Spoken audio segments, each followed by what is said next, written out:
Arthur stands confidently in front of Lucas, who looks away. This may be their first meeting or reunion after a previous conflict. He arrives dramatically on Flare Hawk, his bond, named Torch. Professor Glory introduces herself and the subjects she will be teaching. Team 1 fighting mechanics. Arthur looks directly at Professor Glory and says he wants to see how strong he is. Arthur's eyes glow blue. Arthur looks directly at Professor Glory and says he wants to see how strong he is. Arthur's eyes glow blue. Professor Glory quickly defeats Arthur, seemingly effortlessly. This shows his strength. Arthur winces in pain at the sudden attack. Arthur watched as Glory hit his true elemental level and attributes from the students. He wondered why she did this. Professor Glory approaches Arthur, addressing him by name and calling him a colleague. This reveals their relationship and hints at Arthur's new role at the academy. The other students are confused and surprised by Professor Glory's familiarity with Arthur. They wonder what he means by newest colleague and whisper rumors of a new student professor. Professor Glory reveals that Arthur is not only a freshman and a member of the disciplinary committee, but also a newly appointed temporary professor of practical mana manipulation, the same class they took during their underclass years. This causes a wave of shock and disbelief among the students. The students express their anger and jealousy over Arthur's appointment. Professor Glory tries to calm them down, asking them to trust the principal's decision. It is implied that Professor Glory deliberately provoked this reaction by targeting Lucas. Professor Glory explains that Arthur's appointment was based on his victory over the previous class teacher. Some students remain skeptical and arrogant, believing that they could easily defeat the inferior professor. Professor Glory challenged the students to test their strength against Arthur if they felt his appointment was unfair. This challenge fueled the students' resentment and competitive spirit. Arthur tried to refuse the challenge, citing the director's instructions to be lenient with senior students. However, Professor Glory insisted that there was no special treatment and that he had to prove his qualifications. Professor Glory suggests a casual game of war, Conquest. Arthur and the others are naturally confused by this suggestion. The students suggest a mock team fight pitting the 3 discipline committee officers against Princess Tesha, Clive, and another student. Professor Glory approves of the idea. Lucas offers to join Tesha's team. Professor Glory says it's a good idea discipline committee versus student council, but it's not fair to against 3. Lucas raises his hand and says, "I'd like to volunteer for the student council team." The 6 contestants prepare for the match. Lucas confronts Arthur, still angry about his appointment to the disciplinary committee. Arthur responds indifferently. Tesha helps Arthur put on his equipment. Arthur wonders inwardly if the princess should really be helping me like this. Tesha replies to Arthur with, "Please hold yourself from speaking so loudly, Professor Lewin." Tesha says, "I hate having to pretend I don't know you." Arthur replies that's not necessary. Tesha goes on to say, "You don't care. Master Cynthia told me you still wanted to be humble, so I thought." Arthur reveals that he keeps his abilities a secret, and Tesha notices that he cannot sense her water attributes. She tells him he doesn't have to ignore her. Professor Glory confirms Arthur and Tesha says, "Enough with the enemy. We start into minutes." Professor Glory confirms Arthur and Tesha says, "Let's both do our best. I want to see how much you've improved." Tesha replies, "You're better. You be careful." He says, "Enough with the enemy. We start into minutes." Both teams face each other. Professor Glory explains the rules of the game. Arthur has been designated king, and knocking him out means defeat for his team. Special equipment is used to measure damage and prevent serious injury. He emphasizes that they can still get hurt despite the equipment. Professor Glory begins the match. Beginning, the same woman, now with long fiery red hair and a look of determination, lunged forward with a flaming sword. Her opponent, a blue-robed figure, tried to dodge. The blue-robed opponent, now seen to have silver hair, darted away with impressive speed, leaving behind a trail of light blue energy. Behind him, the red-haired woman leapt forward, riding a powerful lion. A young brunette watched the battle. He assessed the situation and noted that while the man Curtis was probably outmatched by the woman riding the lion Lucas, he should be able to hold her off for a while. The silver-haired youth, Lucas raises the staff, apparently preparing to cast a spell. The brunette observer comments that he thought Lucas had become more humble since arriving in Xyrus, but now Arthur realizes he was wrong. Lucas challenges his opponent, asking why it took him so long and taunting him about his reputation. The brunette bystander readies his own sword. Arthur, his gaze fixed on the battle, lands gently with his eagle companion. He asks the spectators, including Lucas on the lion and Curtis with his staff, if they want a show. A slight smile plays on his lips. The focus shifts and the scene is minimized to show some of the characters' reactions to Arthur's arrival. Lucas looks surprised and slightly annoyed. A young woman with dark hair and a sword looks interested. A young man with dark hair looks worried. Arthur himself looks calm, almost peaceful. Arthur moves quickly, leaving a trail of green energy as he approaches Lucas. He looks serious, and the lines of movement suggest that he is using a wind technique. Arthur suddenly lunges forward, surprising Lucas. He strikes him with his sword, causing Lucas to grunt in surprise. Lucas tries to defend himself with magic. He casts Inferno's Cage, a fire spell designed to trap his opponent. The spell is depicted with bright orange and red flames. Arthur uses a wind spell to fight the fire. He manipulates the air around him to create powerful gusts of wind that deflect and disperse the flames. Arthur deftly dodges the remaining flames and nimbly lands on the scorched ground. Lucas, still trying to gain an advantage, fires a series of fireballs at Arthur. He deftly dodges most of them and uses his wind magic to scatter the rest. Lucas fires larger and more concentrated fireballs. Lucas commands the fireball to fall and it changes trajectory, hitting the ground and causing a huge explosion. Arthur continues to dodge the explosion and debris. Arthur makes it through the explosion and lands safely. Lucas seems surprised at his resilience. Lucas becomes frustrated and tells Arthur to dance for him, implying that he will intensify his attack. A small white fox-like creature watches Arthur anxiously, asking if he is all right. Arthur assures the fox-like creature Sylve that he is fine and asks about the others fighting. Sylve reports that Arthur's mother Alice won against Curtis and Claire won against another opponent. Meanwhile, Lucas continues to attack with fire magic. Arthur continues to dodge Lucas' attacks and asks Sylve to warn him of something unusual. Sylve comments on Arthur's large mana reserves. The fight continues, with Arthur still dodging Lucas' fire magic with increasing difficulty. He begins to think of ways to counter his attacks more effectively. Arthur realizes his limitations without fire or water magic, and that his mana will not last forever against Lucas' relentless fire attacks. Lucas expresses his relief that he did not join the disciplinary committee with Arthur, who was deemed incompetent. Lucas continues to belittle Arthur. He tries to cast a large wind spell, but it is not strong enough to counter Lucas' fire. Arthur barely manages to dodge Lucas' attack.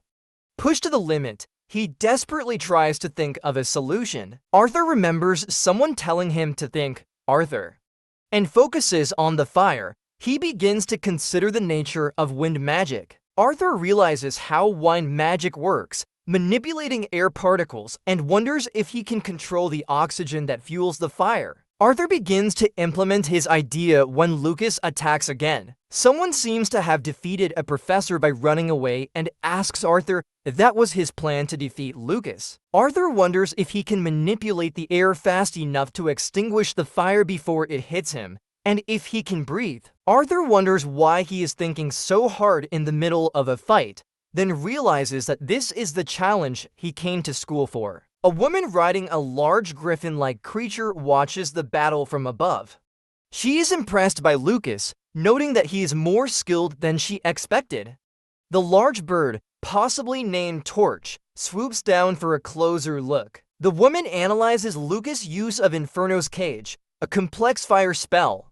She comments on Lucas' proficiency at such a young age and his surprisingly large mana reserves. Lucas is shown locked in a fire cage. The woman reflects on how the world is changing with the rise of younger and more powerful wizards like Lucas. She pats her mount and expresses some concern about being left behind. She turns her attention back to Arthur, whose full name is Arthur Lewin, commenting that more wizards like him would change everything. Arthur, with auburn hair, is shown fending off a barrage of attacks. The woman continues her analysis, noting Arthur's fighting style. He may lack variety in spells, but he makes up for it with fluid movements and precise control. She mentions that at first she was only mildly curious about Arthur, who had defeated a veteran adventurer named Ghost. Arthur's mana suddenly surges, surprising the woman. She notices the incredible pressure emanating from him and wonders what kind of life he has led to reach this level of power at such a young age. Arthur now radiates greenish mana. Arthur's body flickers with greenish energy. He gasps as he channels his power. The woman is fascinated by his actions. Arthur holds his breath, then releases a burst of fire from his leg, causing a tear in his uniform.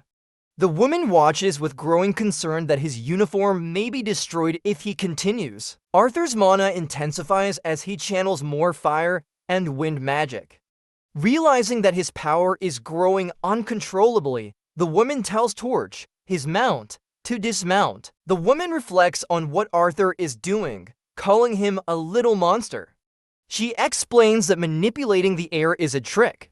She explains that manipulating the air itself for wind magic requires advanced techniques and concentration. She explains how difficult it is to manipulate the air inside a living, moving target. Arthur's technique of keeping the area of effect close to his body is demonstrated.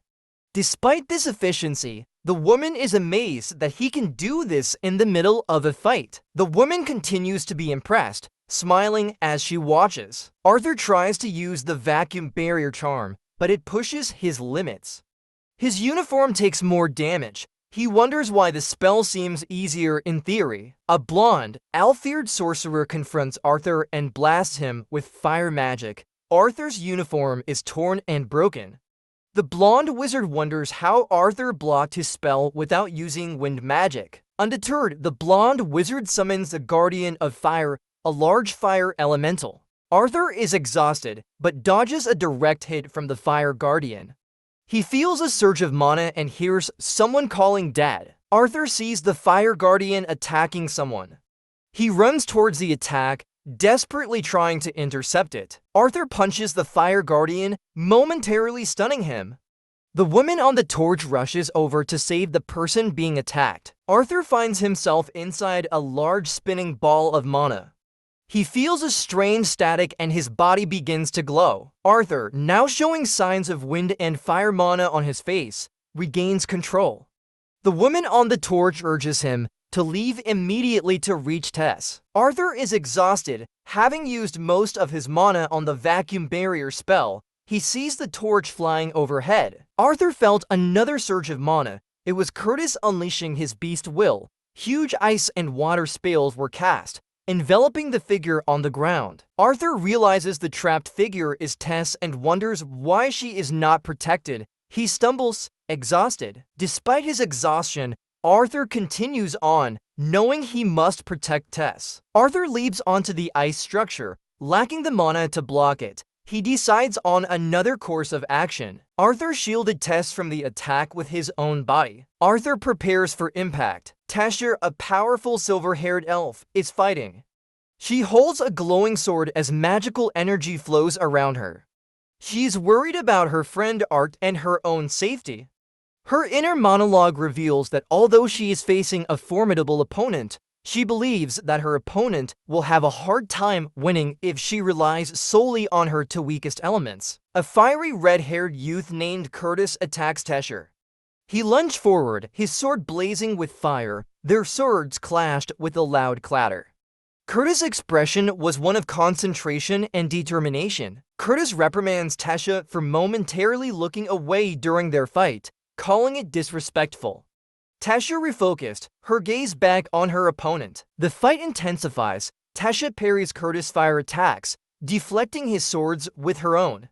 She apologizes for the distraction and prepares for another attack. Tesha unleashes a blast of her own magic, green energy swirling around her.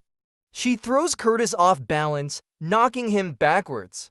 Curtis uses his animal companion, a lion named Grotter, to catch himself in midair. Curtis, now on Grotter, strikes again. Tesha is shocked and experiences strange pain, wondering what is happening to her. Curtis ordered Grotter to attack, and the lion charged forward with Curtis on top.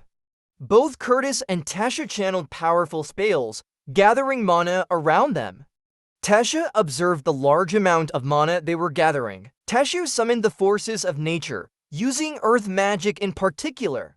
Roots and vines emerged from the ground, forming a rotating barrier to protect her and attempt to entangle Curtis. Curtis, riding Grotter, nimbly weaves through the fast-growing vines and roots, narrowly avoiding the trap. Curtis continues his fire attack. Tesha, struggling to control her magic, parried his attacks. She wondered if something was wrong with her core, feared she hadn't properly assimilated the Elderwood Guardian core, and considered giving up. Tesha rejects the idea of surrendering. As student council president, she refuses to be seen as weak or cowardly. She decides to fight on, strengthening her resolve and her control over her natural magic. Tesha regains control and fights back with renewed vigor. She yells at Grotter to prepare for her final attack. Curtis also prepares for his final attack. Curtis, on top of Grotter, unleashes a powerful fire spell. A huge blast of fire engulfs the area. Tesha, standing back from the flames, countered with a powerful earth spell, trapping Curtis' attack in a ball of earth and bound vines. She was visibly exhausted from the effort. Tesha is exhausted as a result of the battle. Art's sister, Tess, watched the fight from the air and was horrified to see Tesha caught in the crossfire. Tess rushed to the scene and managed to catch Arthur just before he hit the ground. She was very concerned for him. Tess apologized to Professor Glory for accidentally injuring Arthur. The professor reassured her and ordered the other students to assess the situation. Arthur passes out with minor injuries. He wakes up in the infirmary with Sylvie, his pet, watching over him. Sylvie scolds Arthur for his carelessness and expresses her fear of losing him. Arthur is touched by her concern. Arthur promises Sylvie that he will not leave her. Principal Cynthia Goodsky knocks and enters the room. Warden Goodsky checks on Arthur's condition. They discuss Tesha's condition, who is also recovering, but in a more stable state.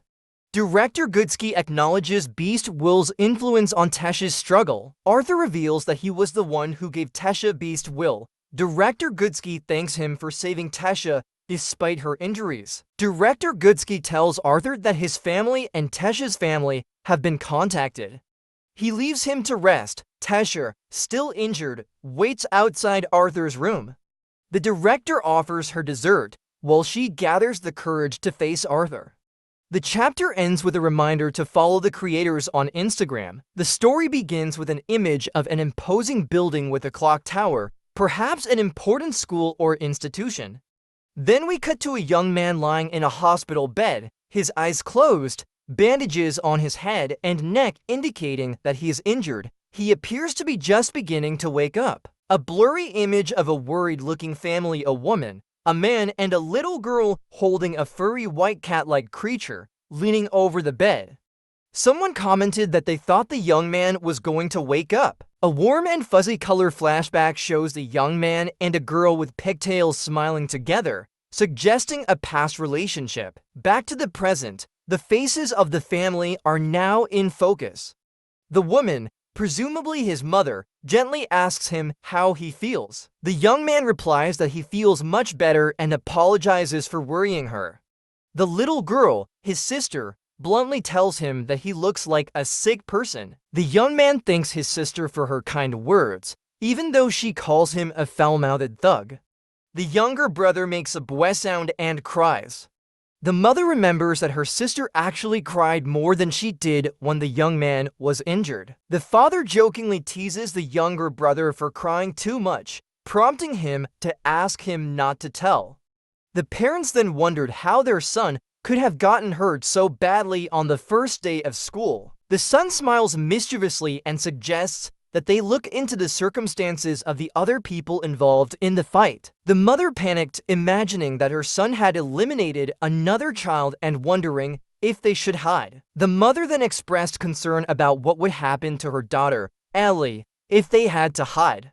Someone reassured her that her son was only joking. A group of elegantly dressed people, including a silver-haired man and woman, enter the room. The mother is shocked. Lewin's parents bow respectfully. The silver-haired man said it was an honor to meet them. He patted the young man's hand. The silver-haired man explained that they were the parents of the child the young man had saved, not once, but twice. The silver-haired woman added that their meeting was long overdue. The silver-haired couple introduced themselves as the former king and queen of Elenwar.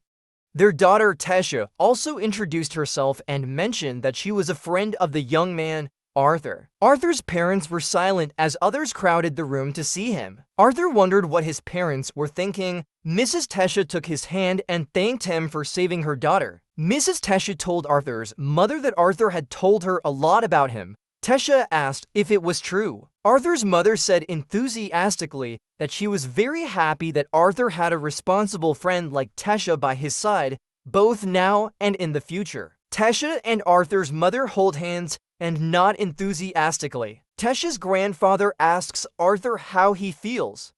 Arthur admits that he is a little worried about what Tesha's family is planning. Grandpa jokingly tells Tesha to relax because the worst that could happen is that Arthur becomes his grandson-in-law. Tesha was embarrassed. Tesha apologizes to Arthur for the crowd, explaining that she told them not to come. Arthur told her it was fine. Arthur's sister Ellie introduces herself to Tesha, commenting that Tesha is even prettier than she thought. Tesha returned the compliment. Turns out it was Tesha who gave Ellie the bow for her birthday, which Ellie acknowledges. Tesha said she was glad that Ellie liked her bow. Ellie asks Arthur who is prettier, her or Tesha. Arthur diplomatically says that they are both beautiful, but ugly to him, earning stares from both girls. Ellie then asks her grandfather if he checked which core Tesha is. The grandfather explains that Tesha's mana core seems to integrate better with the animal core than Arthur's did at first. He then asks how Arthur managed to get the Elderwood Guardian's animal core. Arthur simply replies by killing one. An old woman interrupts the conversation, saying that Tesha's assimilation needs to be monitored further and that there are other visitors waiting outside. Several more people enter the room. Arthur explained that after his family and Tesha's family left, he continued to receive visitors throughout the day, some of whom wanted answers about what had happened. Others were curious about how he managed to defeat the Elderwood Guardians. Some visitors came out of pure concern for her well-being, offering her food. Someone told Arthur to visit his private training room after he recovered. Arthur asked how they knew about the room.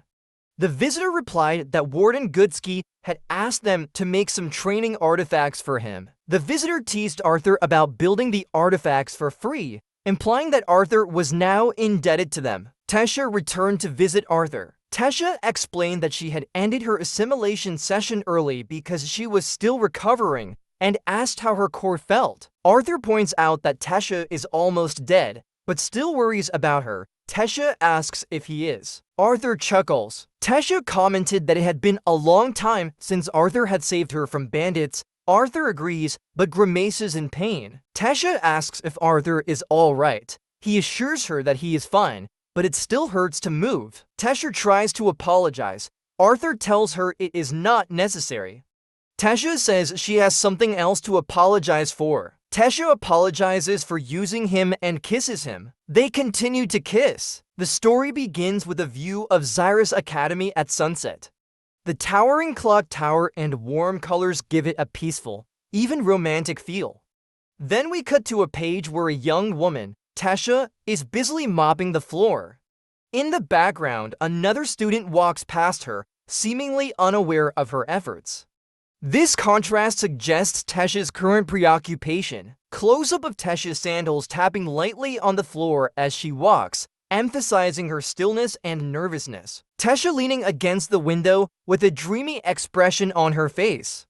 She is blushing and seems to be lost in thought. A small ha sound effect reveals that she is sighing dreamily. She is remembering a tender moment, her first kiss, and it was with him. Tasha panics inwardly. She wonders if the kiss was right, if her face looks weird, and generally overthinks the whole experience. She squirms a bit, trying to shake off her embarrassment and excitement. Tasha practices kissing her reflection in the window, replaying the kiss in her mind, trying to analyze it from every angle. The smooch sound effect is cute and accentuates her childlike excitement. Reality sets in and Tasha lightly bangs her head against the window in embarrassment. She worries that she is being too aggressive and that Arthur, the recipient of her affection, will find her disrespectful or lewd. Tasha considers returning to Arthur's room and pretending that the kiss was a joke, a way to withdraw from the intensity of the situation. She collapses on the windowsill, wrestling with her feelings. Tasha gives herself a pep talk. She tells herself she's doing the right thing. She reminds herself that nothing will ever happen between them. She leaves it to the shy and insensitive Arthur, who still treats her like a child. Tasha continues to justify her actions, deciding that even if Arthur does not return her feelings, it is Arthur's loss. She mentions her good qualities: talented witch, smart, popular, and beautiful.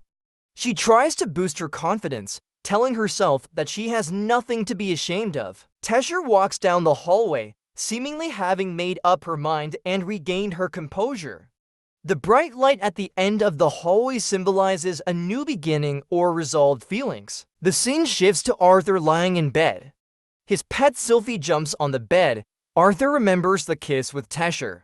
He is confused and a little panicked about kissing a 13-year-old girl when he is mentally much older. He wonders if she is a criminal. Arthur rationalizes that people his age often get married in this world. Besides, it was Tasha who kissed him. He still felt conflicted, but these thoughts eased his anxiety a bit. Arthur slaps himself to dispel his thoughts and curses his young body for its raging hormones. He pulls the blanket over his head, trying to hide from the confusing emotions. The narrator asks what he is doing. She was clearly overwhelmed. Two schoolgirls discuss returning to class after vacation. A sign announces that classes will resume in 2 days. This sets the stage for Arthur's upcoming teaching role. The students continue their conversation, now focusing on the rumor that a freshman will be their new professor Arthur. One girl jokes about trying to beat him out for the job. This adds an element of humor and foreshadows the potential challenges Arthur may face. Arthur meets with Professor Gideon and Principal Goodsky. They discuss his impending teaching debut. Arthur admits that he has not had much time to prepare the material, having just been released from the hospital. This creates tension for his first class. Principal Goodsky asks about Tasha's adjustment to the academy. Arthur feigns disinterest, but his slight blush and stutter betray his concern. This shows that the kiss is still on his mind. Principal Goodsky escorts Gideon and Arthur out, ending the meeting. He teases Gideon about his desire to take over Virian's teaching duties, revealing a bit of playful rivalry between them. Gideon expresses surprising enthusiasm for Arthur's teaching duties. He reveals that he has prepared a game to challenge Arthur and put him in his place. This suggests that Gideon has ulterior motives, or at least enjoys a bit of mischief. Gideon explains that he has organized training aids for Arthur, underestimating the extent of his preparation. His mischievous expression suggests that he has prepared something more elaborate. The transition sequence shows the impressive training room Gideon has prepared, culminating in the unveiling of a large metal robot. The scene emphasizes the robot's impressive size and advanced technology. Arthur enters the training room, impressed, but Gideon draws his attention to the robot. Named Toby, Gideon explains Toby's abilities: customizable runes, mana barrier output, resistance to spells, emphasizing its strength and adaptability. Gideon officially introduces Toby as an updated version of his training operator and blast inducer. He seems very proud of his creation. Gideon explains that Toby is currently set to level 5, which is equivalent to an old orange core mana beast. Arthur understands that this is comparable to a yellow core human. Gideon adds that Toby's durability exceeds his attack power, thanks to his malagorite iron body. Arthur attacks Toby with a mana blast, but the robot remains unaffected. This shows Toby's durability. Arthur has increased the intensity of his attacks, forcing himself to draw more mana. This time Toby falls, showing Arthur's growing strength and control. Arthur suggests leveling up Toby for a greater challenge. Gideon is surprised, but reluctantly agrees. He is both annoyed and intrigued by Arthur's power. A floating island high above the forest. A group of adventurers find a disturbing scene in the dungeon, a large gray ghost skull. Someone asks if anyone has seen a ghost skull like this before, setting a tone of mystery and foreboding. The adventurers discuss the unusual size and color of the ghost skull. They confirm that no humans, elves, or dwarves should be in this crypt. This adds to the mystery and suggests that something unusual is going on. Lance Baron, the leader of the adventurers, concludes that the situation is more serious than they previously thought. The focus on his face and the clenched fists convey determination and a sense of impending danger. The story opens with a dramatic scene. A towering, perhaps magical beacon crackles with cold energy, almost like a frozen explosion suspended in the air. Then we are shown rapid bursts of various elemental attacks, crackling lightning, fiery bursts of energy, and swirling whirlwinds of wind. This likely foreshadows an upcoming battle or show of force. The wind attack roars forward, clearing the way for the battle. The battle scene, Arthur wields a glowing blue blade and faces off against a strange, round, robotic figures. One is larger than the other, and both have simple, almost cute faces. They are golems or some sort of magical animated constructs. Lightning flashes around the larger one, suggesting that it has electricity-based abilities. Arthur is also using some kind of energy as he runs to save the woman. He attacks the larger robot with a swift and powerful kick, enhanced by a golden aura. The battle continues. The young man continues to fight the larger robot, his movements fluid and energetic. He uses his glowing blue sword to push the robot back. The smaller robot tries to attack the young man. He quickly grabs it and uses his momentum to throw it at the larger robot, knocking them both to the ground with a satisfying thud. The young man continues to break the smaller robot's arm. The fight ends. The young man, apparently unharmed, stands with a woman in purple robes and a pointy hat, a witch, and a young black-haired man with glasses. One of the robots has been deactivated on the ground. The inscription OOF, Luck TOBIS ... double quote indicates that Tobis is the robot's name. The wizard declares that he has won the bet. Professor Gideon wonders if the red-haired young man, now holding his shoulder, is really injured or if he is pretending to conspire with the witch. The red-haired young man insists that his clumsy struggle proves that he is truly injured. The Gideon professor apologized for misinterpreting his fighting style as a dance for the king. Professor Gideon, who appears to be some sort of technician or researcher, gives input on the young red-haired man's fighting technique, noting weaknesses in Arthur's robotic joints. The wizard also points out the robot's lack of offensive magic. Professor Gideon seemed surprised that the young red-haired man's opponent was so strong. The red-haired young man, whose name was revealed to be Arthur, got a towel from the black-haired man and pointed out the problem with Tobis' mana boost. The witch and the black-haired man were confused. Arthur explained to Tobis a more advanced mana barrier structure that involves interconnected mana plates for more flexible defense and faster repair. The others were impressed by his insight, especially his ability to create such a barrier himself. The group stares at Arthur in disbelief after he demonstrates a mana barrier. The wizard finds it interesting. Professor Gideon looks suspicious and accuses him of hiding gold. The one with the glasses reminds them that they will be late for their first day. The scene shifts to a large hall filled with students in uniform. Arthur, now in a different and more formal uniform, has trouble walking, showing that he is indeed injured after the previous fight. Arthur accidentally grabs a girl's shoulder while trying to stabilize himself. She turns out to be Princess Kathleen, She expresses concern about his injuries. He brushes her off with a hey. Other students gossip about Arthur, clearly underestimating him and planning to challenge his authority as their new professor.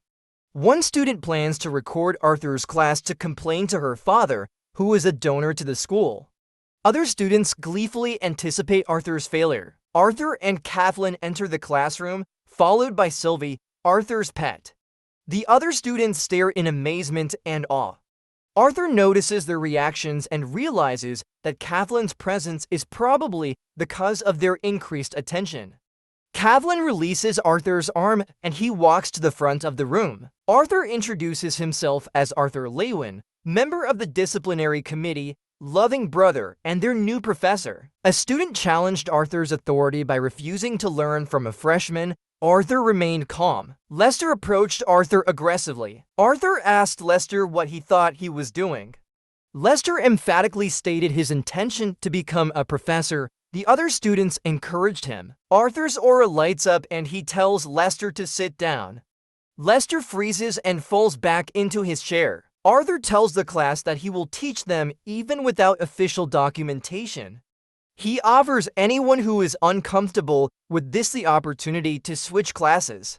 He also encourages those who are curious about how he became a professor to stick around. Arthur, probably a professor, sighed in annoyance at a student lingering near the front of the class.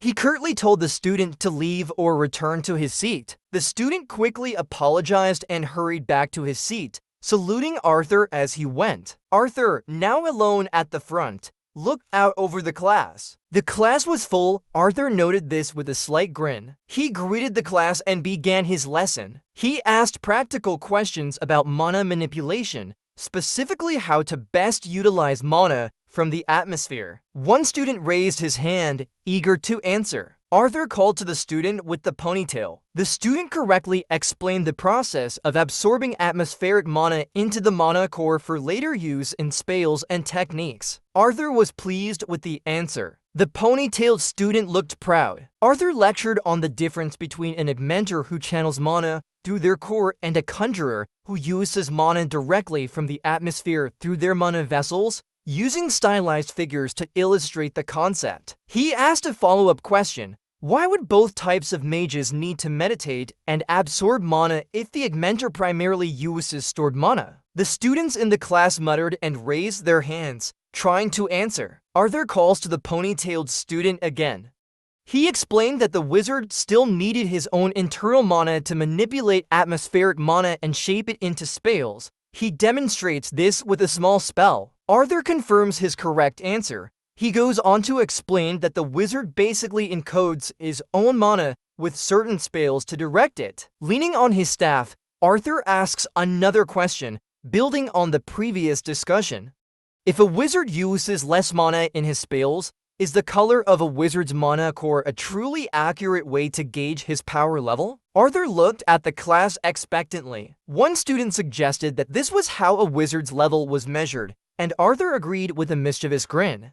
He then asked for 6 volunteers with elemental affinities to come on stage. He instructed the conjurers to stand to his left and the augmenters to his right. Arthur looks down at the stage. Arthur tells the volunteer students to cast the basic spell of their chosen element. He specifically tells the wizards not to use their wands. The conjurers and augmenters create their basic spells: water, fire, and earth. Arthur tells the augmenters to cast their spells. He tells the conjurers to reabsorb the spells into their hands, which surprises them. The wizards have a hard time absorbing the cast spells, as this is a more difficult technique. However, one of them almost succeeds. Arthur watches Kathleen's success while the other students complain about the exercise. More students grumbled that it was a useless exercise. Arthur easily absorbed all the spells at once. The students were skeptical, saying that any augmenter of a certain level could do this. Arthur then cast a powerful wind spell, showing a higher level of skill. He explained that this technique would be useful to the wizard later, though they could not understand it yet. He invited other students to try to absorb the spell. The students discussed Arthur's demonstration, wondering how he did it. He cunningly asked one student, Sylv, What they thought, however, Sylv fell asleep. Arthur leaves class early, feeling amused. He plays with a small white fox-like creature. A black-haired girl asked if the seat next to Arthur was empty. He teased her by saying it was. He let her sit down. He thanked her for the lesson. She asked if that was all she wanted to say, and Arthur looked pensive. The girl called him by name Arthur, and he said there was something he wanted to tell her. The girl leaned forward in anticipation. Kathleen Glader, a young woman with long black hair and a serious expression, approached Arthur Lewin. She said she had something to tell him. As Kathleen puts her hands on the table, Arthur's inner monologue reveals his surprise. He wonders if Kathleen will confess her love and jokingly ponders the implications of such a confession, even imagining the possibility of a civil war between elves and humans. Kathleen bows her head and sincerely apologizes to Arthur on behalf of her family for several incidents: Sebastian's behavior at the auction house, her father's actions afterward, and her brother's mistakes. Arthur finds her apology unexpected. Arthur questions Kathleen's actions, and she admits to humiliating him. Arthur is surprised that Kathleen is still thinking about the events of 4 years ago. Kathleen explains that she has always admired her father, but was disappointed in him that day. Arthur says that Kathleen doesn't have to apologize for her family, but Kathleen insists that it is necessary because they are friends. This prompts Arthur to question whether they are just friends, which leads Kathleen to explain that her brother told her that being friends is something friends do, and she awkwardly reaches out and touches Arthur's arm. Arthur is confused by this excuse. Kathleen's inner monologue goes back to her childhood. She hates her noble lineage, her magical abilities, and even her physical appearance because of the restrictions placed upon her. Arthur ignores Kathleen's earlier comment about skinship, but he notes that Kathleen is talented and very observant. He was then very surprised when Kathleen laughed at his flirtation and wondered if he had misheard. Kathleen finds Arthur's magic lesson interesting and asks a question about the different results of two similar spells. Arthur jokingly asks if he has an ulterior motive, and Kathleen denies it. Later, Arthur jokes that it is unfair to give his brightest student an advantage. Kathleen blushes as Arthur leaves, and Sylv, her soulmate, touches her. The scene shifts to the classroom. A classmate asks Arthur about his injury, and the teacher calls in another student who gives a lengthy explanation of the components of the light-producing artifact. The teacher assigns a project, and Arthur offers the artifact he already has to his classmates. They are introduced to another student, Emily, and sent to the exercise room. Arthur arrives at the training room to find Principal Goodsky gone. Tesha Iralith with Sylv is waiting there, and Arthur suspects that the director arranged their meeting. Arthur and Tesha start their training. Tesha asks Arthur why he has avoided her since he kissed her 8 years ago to help him bond with Sylvie. Arthur denies that he is angry and claims to be just surprised. Arthur tries to downplay the significance of the kiss, claiming that they are too young to worry about marriage, but Tesha tells him that she is not suggesting marriage. She just wants their relationship to progress. Tesha gets frustrated and tells him to stop. Tesha admits she was wrong to use Arthur before, but wants to move on. She points out Arthur's tendency to avoid serious emotional issues. Flashbacks show Tesha's uncle warning her about finding a suitable mate, which is why she hesitates. The flashback ends and Tesha leaves, asking Arthur what he wants from her. Arthur muses that he can't tell Tesha who he really is or how old he really is.